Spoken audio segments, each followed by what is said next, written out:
Hello and welcome to Freewave TV. I'm Paige Friedman, bringing you the latest in maritime news from around the world. Today in maritime news, new routes open up in Ukraine following the taking back of Snake Island. Sri Lankan ports are allegedly still operating normally. Nigeria looks to combat piracy with ship owners. The Mediterranean Shipping Company will invest $700 million in a French port. Orders for container ships on the rise as tanker and bulker orders are at record lows. A Princess cruise ship goes on its next voyage despite a COVID outbreak on a previous sailing. A design is made for a fully electric RoPax ferry in Greece. In Ukraine, the recapturing of Snake Island in the end of June has opened up more grain export routes. The strategically situated island controls access to southern waterways, and it could allow inland shipments to continue on even if Ukraine's coastal ports are not allowed. Vessels can also now transport through the Bystro Canal, which connects the Danube with the Black Sea and eases congestion on the Salina Canal. While access to these waterways will greatly improve grain exports, about 22 million tons of last year's Ukrainian grain crop are still unable to be transported to their destinations. In Sri Lanka, its ports are continuing to be operating normally, even though the country is experiencing the worst political and economic turmoil in its history. Over the weekend, thousands of protesters stormed Colombo, the nation's capital. There's also fuel shortages and daily power outages in Sri Lanka. With everything going on in the country, shipping lines have been advised to look at other South Asian ports. However, despite speculation that there is less traffic in Colombo, port officials claim that everything is still functioning as normal. A coalition of global shipping stakeholders is joining forces with the Nigerian government to end piracy, armed robbery, and kidnapping in one of the world's most dangerous areas for merchant shipping, the Gulf of Guinea. The new strategy creates a mechanism to occasionally assess the effectiveness of country piracy initiatives and commitments in the Gulf. Aimed at stockholders in the region, the strategy will pinpoint areas of improvement and reinforcement in order to get rid of piracy. The coalition's goal is to eliminate piracy in the Gulf, to secure trade routes, reassure traversing crews, and support local communities. The Mediterranean Shipping Company is going to be investing in a French port to give it a competitive edge in Northern Europe. MSC's Ports Division, Terminal Investment Limited, announced a 6-year investment program of over $700 million into TPO TNMSC container terminals at Le Havre. From the investment, TIL will install more gantry cranes and triple the terminal's storage capacity with the installation of fleet gantries at 6 berths. The investment will also ensure that the port can handle the largest box ships. For the first time, data from the Clarkson Research Services shows that the container ship order book is now larger than both the tanker and bulker order books in deadweight tonnage. Around 900 container ships of 7 million 20-foot equivalent units has been ordered since the fourth quarter of 2020, which is a new high. Meanwhile, tanker orders are at their lowest point in 25 years, coming in at 35 million deadweight tonnage. The bulker order book is at a 69 million deadweight tonnage, which is close to an 18-year low. In Australia, Princess Cruises offered refunds to passengers after there was an outbreak of COVID cases on one of its ships. On July 3rd, about 100 crew members and less than 20 passengers reportedly tested positive for COVID-19 on board the Coral Princess. As a result of the outbreak, Princess Cruises offered a full refund to passengers who were scheduled for the ship's next sailing and were uncomfortable going on the trip. The Coral Princess left Brisbane for its next voyage on July 10th as scheduled. In other news, Greece's Saronic Ferries announced yesterday it is partnering with Sea-Job Naval Architects to come up with a design for the first fully electric RoPax ferry in Greece. The ferry company said that with the electric RoPax ferry, it hopes to move towards a cleaner world and for their operation to inspire others to initiate more green fleet renewal projects in Greece. Saronic Ferries and Sea-Job Naval Architects said the ferry is designed to sail between Piraeus and the islands of Aegina and Agistri as the first step in Saronic Ferries' goal to run an emissions-free fleet by 2040. The ferry may also begin operating in 2026. And now, here's the news making headlines around the world.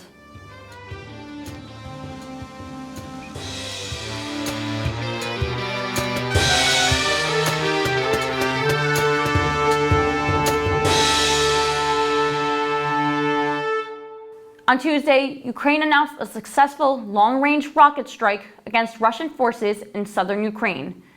Ukraine claims the strike hit an ammunition dump in the town of Novokharkova in the Kherson region and killed 52 Russians.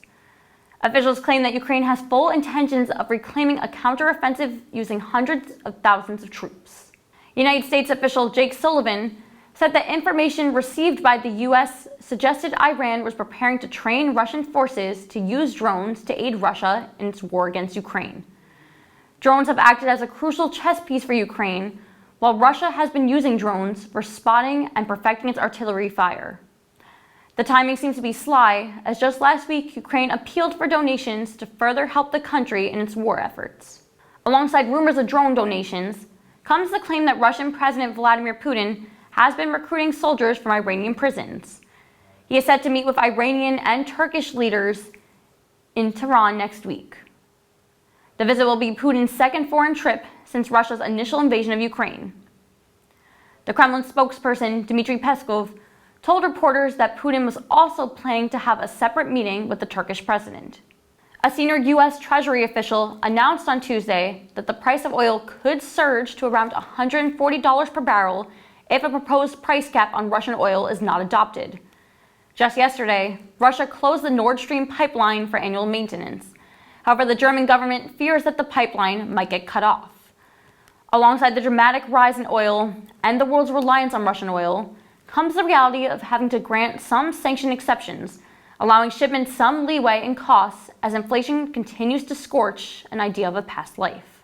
On Monday, the Biden administration announced that healthcare providers must offer abortion services if the life of a mother is at risk, and that procedures conducted under such circumstances would be protected under federal law regardless of various state bans. Although Roe v. Wade was overturned, the Emergency Medical Treatment and Active Labor Act is acting as a precedent setter. The Emergency Medical Treatment and Active Labor Act requires medical facilities to determine whether a person seeking treatment may be in labor or whether they face an emergency health situation, and also protects providers when offering legally mandated abortion services in such situations. One of the UK's most frequent in airports is now telling, not asking, for airlines to stop selling summer tickets as the airport is faced with staff shortages. Heathrow set a new limit of 100,000 passengers per day, leaving many wondering if the flight cuts could lead to more canceled flights.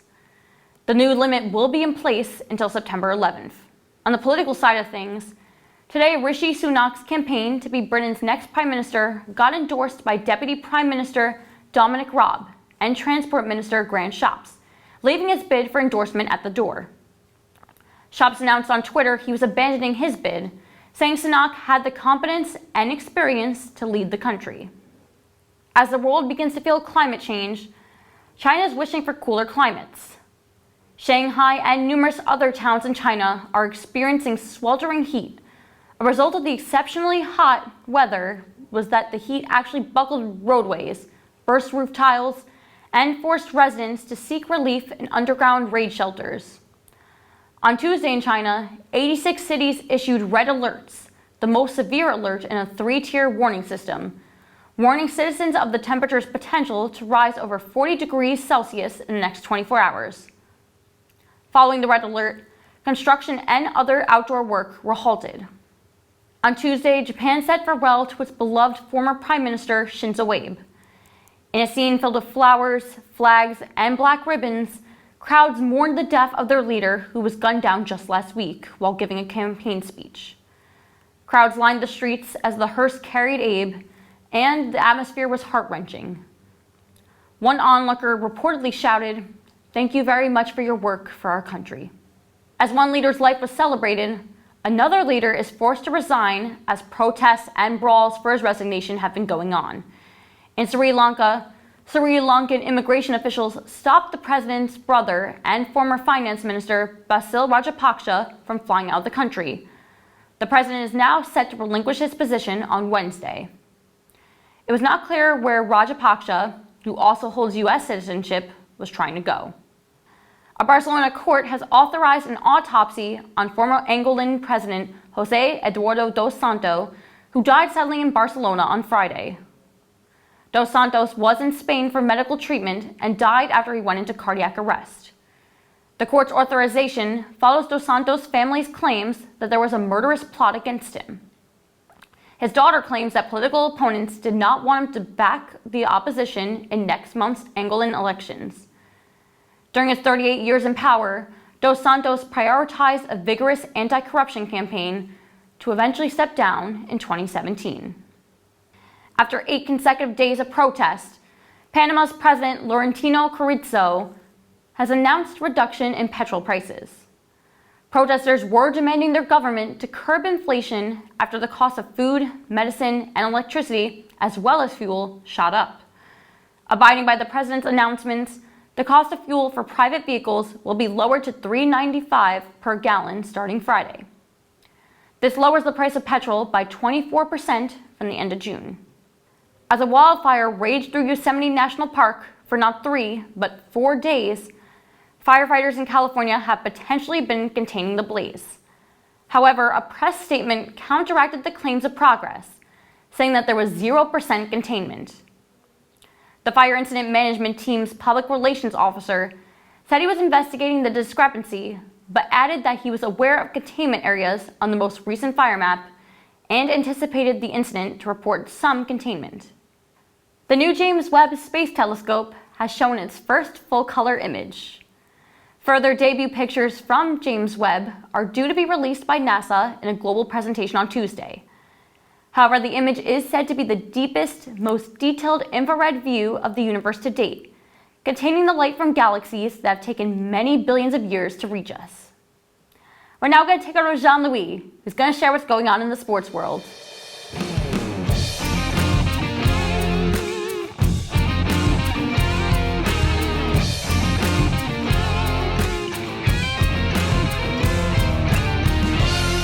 We got some golf news, we got some rugby, and we got some tennis. All that and more. Of course, I'm Jean-Louis at Freewave TV. And from the States to across the pond, here are your sports stories from across the globe. We started off in rugby, as after a defeat earlier on in the week, Ireland's midweek team avenged their loss, beating Maori 30-24. Jordan Larmour crossed for 2 of Ireland's 4 tries in Wellington's revenge game. Live at the time of recording, we have a host of things also taking place. First off, in cricket, England is facing off with India. With India yet to bat, England are 29-5 with 40.4 overs left. In cycling, stage 10 of the Tour de France is off and rocking, as participants will do their long ride from the Maritime Les Portes du Soleil to the Megave. And they're halfway through the 21-stage competition, culminating in stage 21's end, from Paris's infamous Dôme area, La Défense, to Champs-Élysées. The fallout from Wimbledon is continuing to unfold, as first on the women's end, the upset victory over number 3 seed Ons Jabeur had left Kazakhstan's Elena Rybakina overwhelmed in her victory, the first victor from her home country. Rybakina stated that she did not know how to celebrate. The 23-year-old could be given pointers by her adversary, who joked with her in her defeat. On the men's end, we almost had it, but one of the GOATs came out anyway. The number 1 ranked Novak Djokovic takes home another Grand Slam crown, inching him closer to Nadal's record of 22. Now, the Serbian may have to wait on his next tourney, however, as next month's US Open is on the horizon. Participants, of course, must be vaccinated. Now, Djokovic has long been on record as wanting to remain unvaccinated. His team, his peers, and fans alike are hopeful that a rule may be put in place for the unvaccinated participants, as the state of New York have eased up on the vaccine regulations as far back as the spring, where Nets guard Kyrie Irving was sitting out due to a choice to not get the shot.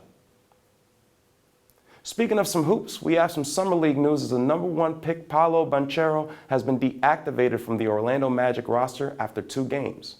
The forward averaged 20 points, 5 rebounds, and 6 assists in his 2 games with the team. As for the defending champs Golden State Warriors, their big man reinforcement has become unleashed.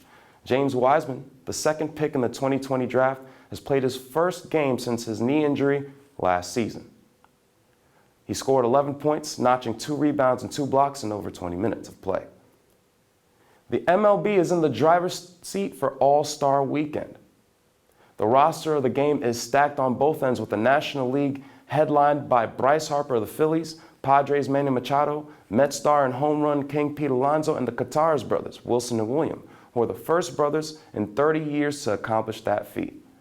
The AL is stacked as well, flanked by 6 Yankee stars, including Garrett Cole and Aaron Judge. Now, the home run derby is no slouch either, with Ronald Acuna Jr., Albert Pujols, Juan Soto, and the aforementioned Pete Alonso joining the field. In the press conference for the 150th Open Championship, Tiger Woods spoke candidly on the PGA Tour.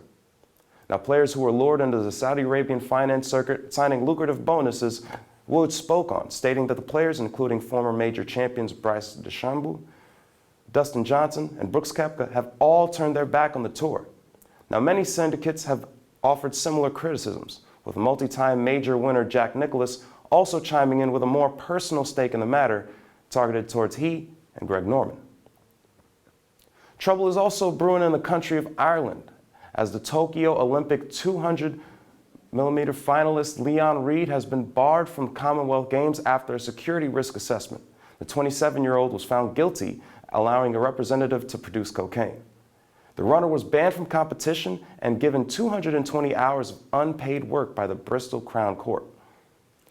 And lastly, sad news emanating out of the NFL as ex-NFL star Marion Barber III passes away at the age of 38. The cause of death was by a heat stroke, as he was found dead in his home with a welfare check planted on his desk. He was a one-time Pro Bowler over the course of 7 years, playing in 99 games, nabbing 4,780 receiving yards and 1,300 rushing yards, along with 59 touchdowns. That's all I got for you today. Once again, this is Jean-Louis, and this is Free Wave. Stay tuned to the news. Take care.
That's all we have for today.